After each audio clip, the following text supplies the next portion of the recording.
நானே வீட்டில் தயாரித்த கம்ப்யூட்டர் சாம்பிராணி எல்லாம் வாங்கி போட்டு குங்குலியம், சாம்பிராணி, வெண்கடுகு, மருதாணி விதை, ஓமவல்லி இலை வீட்டில் இருந்தெல்லாம் எடுத்து காய வச்சு அதை போட்டிருக்கேன். திருநீற்று பச்சை இலை அதுவும் காய வச்சு போட்டிருக்கேன். மருதாணி இலை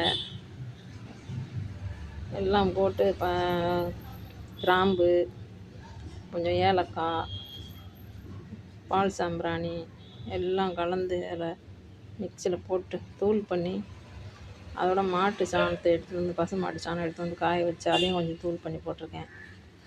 பன்னீர் ஊற்றி கலந்து அப்படியே இந்த பச்சை கற்பூரம் வாங்கினா பிளாஸ்டிக் டப்பா இருந்தது, அதில் போட்டு நல்லா இதை ப்ரெஸ் பண்ணி அப்படியே எடுத்தேன்.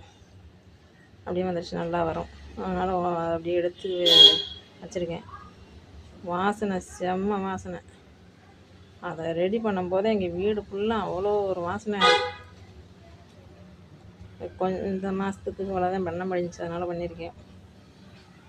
நான் அடுத்து பண்ணுறதுக்கு இந்த ரெடி பண்ணி வச்சுருக்கேன். அதை ஒரு டப்பாவில் போட்டு வச்சுட்டு தேவைப்படும் போது சாம்பிராணி குங்குலியம் மட்டும் அதில் கலந்துக்கிறது.